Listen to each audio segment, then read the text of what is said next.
¿Por qué hemos visto tantos eventos de aviación letales en los últimos meses? ¿Hay un problema más grande con la seguridad aérea? ¿O qué sucede? Bueno, como siempre, vale la pena mirar los detalles. Y aunque definitivamente hay lecciones que necesitamos aprender de estos accidentes, encontrar algún patrón real es otra historia.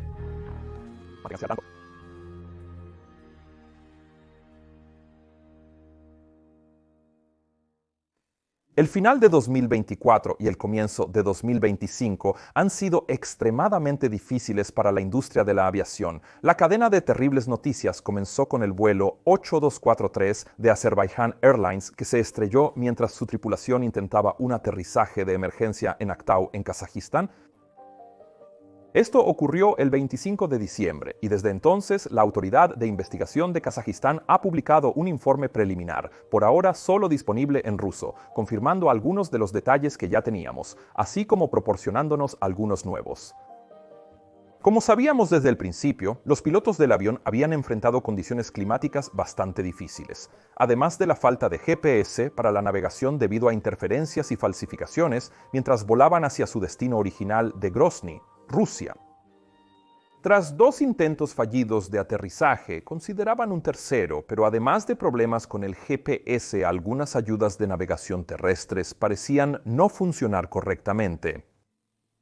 En ese momento había informes de que las fuerzas rusas estaban en busca de drones ucranianos en esa misma región, y mientras la tripulación que volaba el avión de Azerbaijan Airlines planeaba su próximo movimiento, su grabadora de voz en la cabina registró lo que el informe preliminar describió como un estruendo sónico.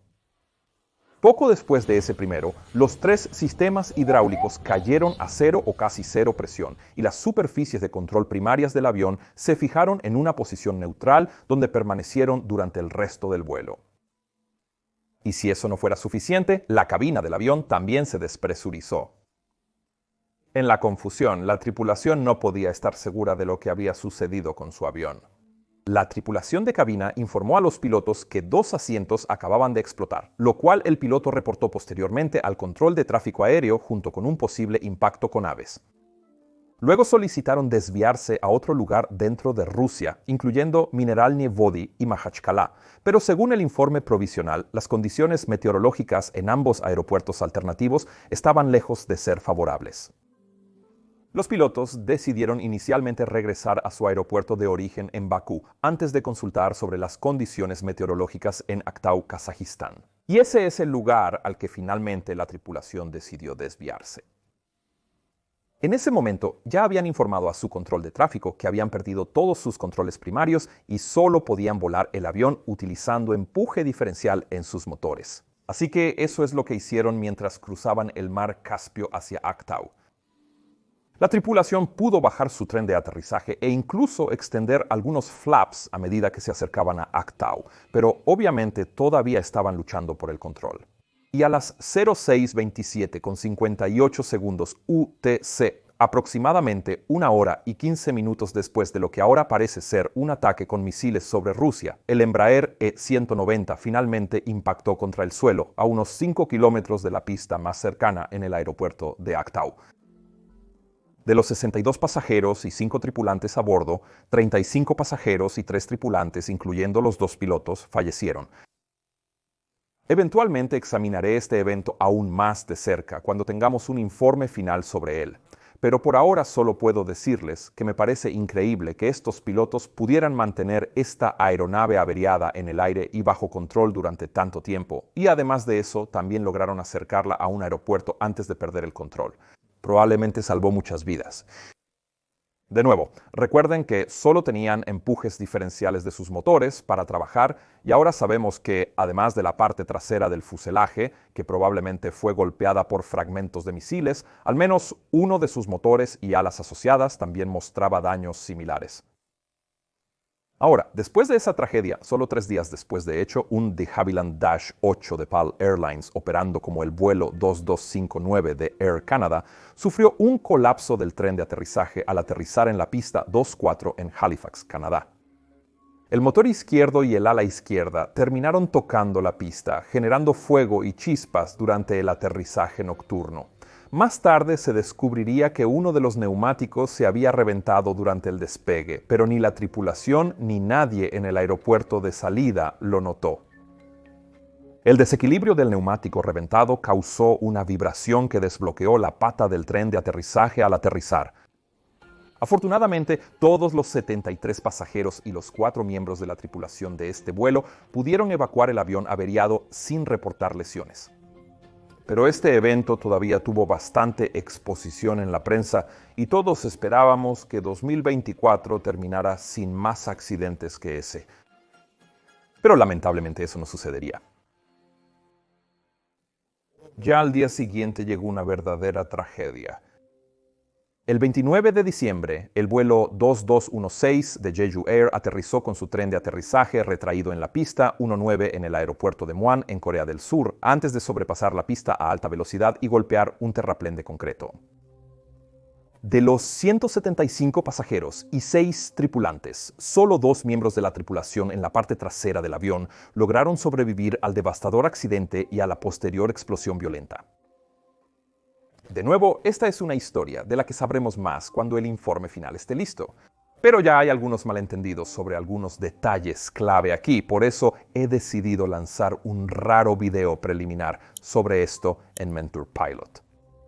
Y en ese video cubriré los hallazgos del informe preliminar y te daré una inmersión profunda en los sistemas y procedimientos que habrían estado involucrados en un evento como este, pero obviamente aún sin especular sobre la causa exacta.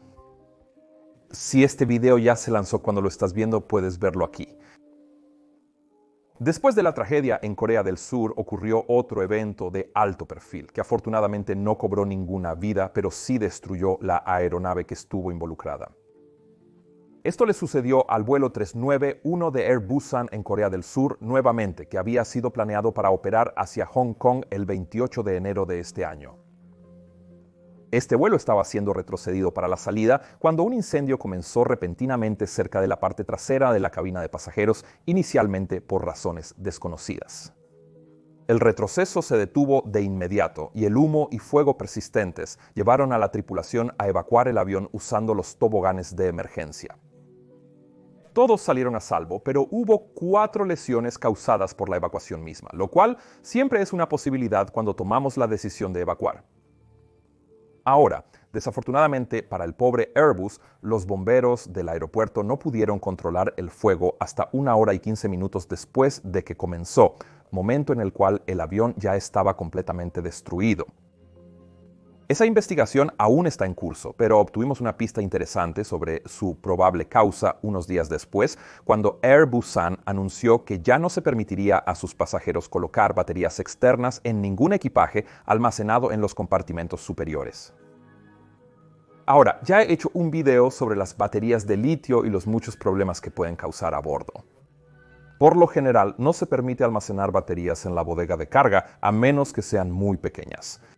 Y este probablemente es un buen ejemplo de por qué es así.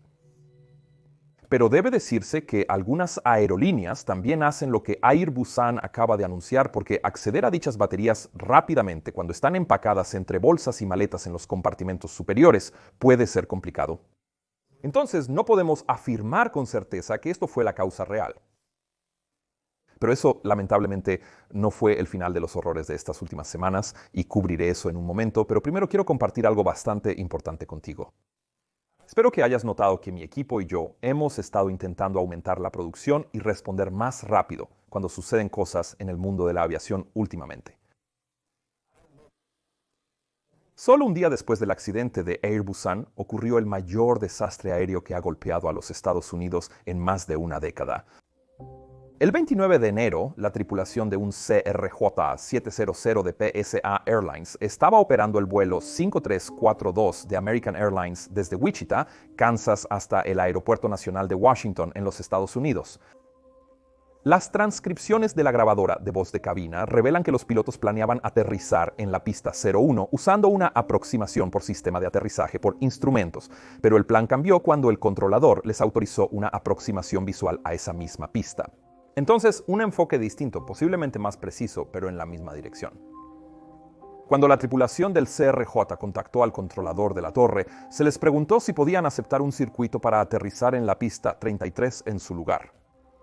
Esta no era la pista para la que se habían preparado y requeriría un poco de desvío visual, primero a la derecha y luego a la izquierda. Y la tripulación discutió brevemente la solicitud del controlador, que requeriría que cambiaran a la aproximación visual en círculo mientras estaban realmente bastante cerca del aeropuerto. Y finalmente dijeron que podían aceptarlo.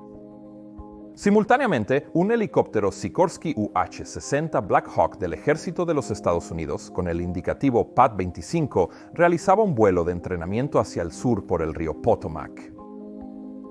En este punto de su ruta no debería haber estado a más de 200 pies sobre el suelo para mantener la separación del tráfico de aterrizaje en Washington National. El tráfico en el aeropuerto estaba bastante ocupado en ese momento, lo cual era parte de la razón por la que el controlador había pedido a la tripulación del CRJ que cambiara a una pista diferente. El controlador preguntó a la tripulación del helicóptero del ejército si veían el CRJ, informando que el jet realizaba un enfoque circular a la pista 33. Luego, el controlador repitió ese mensaje a la tripulación del helicóptero del ejército, quienes parecían haber dicho que tenían a la vista el CRJ, momento en el que el controlador les instruyó que pasaran detrás del avión de pasajeros. Ahora, el helicóptero estaba comunicándose en una frecuencia UHF y la aeronave en una frecuencia VHF, por lo que no habrían escuchado las transmisiones del otro, solo las de los controladores. El CRJ estaba equipado con TCAS que podía ver el helicóptero, pero a esta baja altitud, las resoluciones de tráfico generalmente están inhibidas para evitar dar instrucciones de maniobra peligrosas cerca del suelo. Por esta razón, los pilotos del CRJ solo obtuvieron una TA, una advertencia de tráfico, simplemente diciendo tráfico, tráfico, y desafortunadamente no tuvieron la oportunidad de ver el helicóptero hasta que fue demasiado tarde.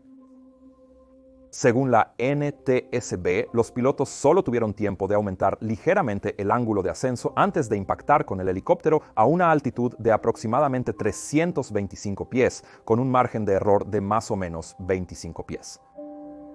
Había 60 pasajeros y 4 tripulantes a bordo del avión CRJ, más 3 personas en el helicóptero, todos los cuales se perdieron en la colisión en el aire y el posterior choque en el río Potomac.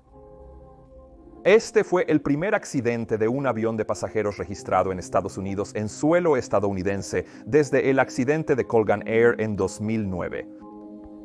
Mientras grabamos esto, todavía hay mucha discusión sobre la altitud a la que volaba el helicóptero y sobre cómo aparecía esa altitud en las pantallas que usaba el control del tráfico aéreo.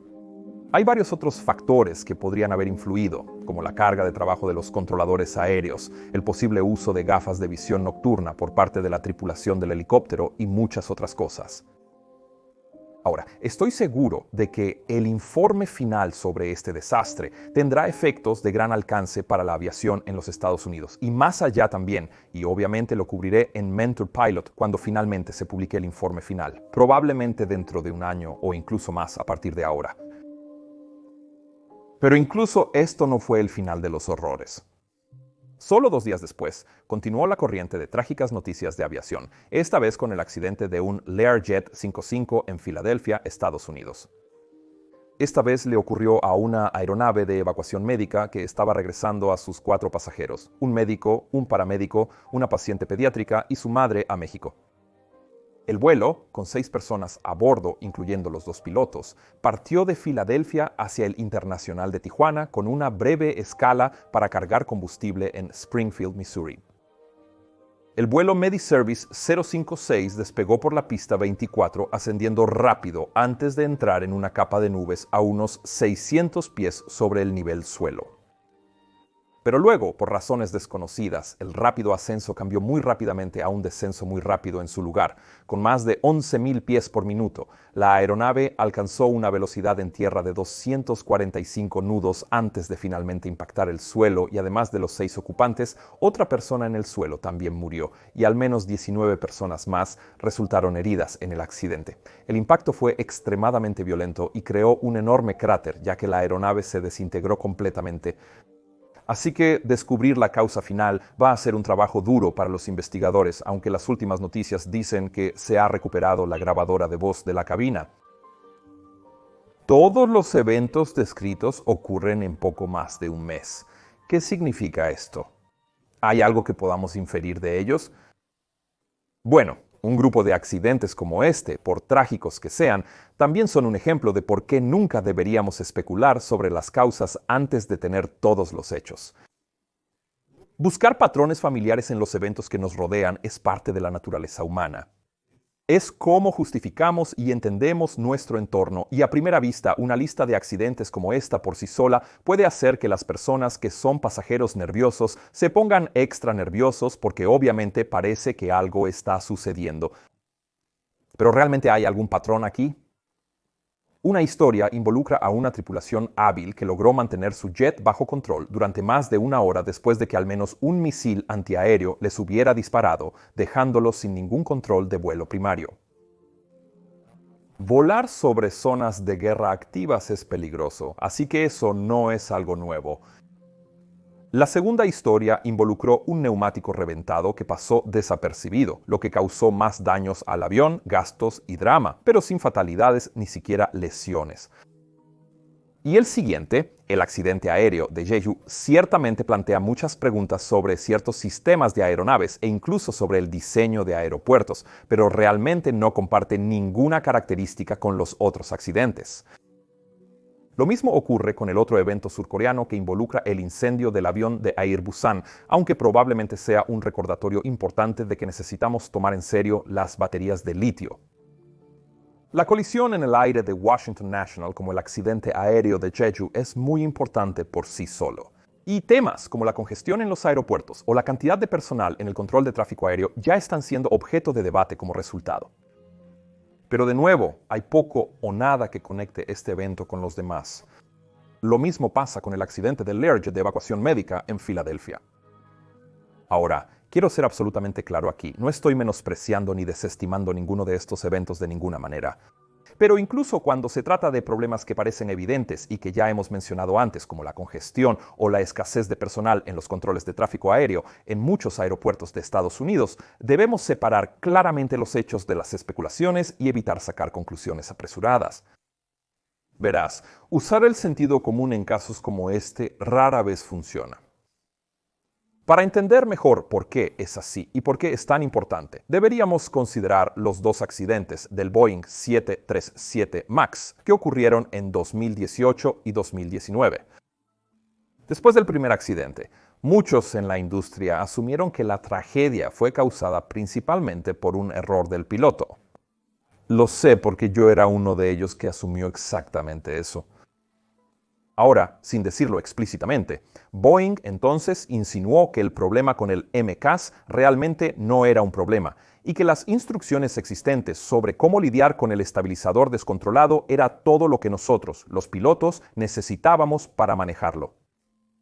Pero como expliqué en mis dos videos de Max and Mentor Pilot, el MCAS no se comportaba realmente como un caso típico de estabilizador fuera de control.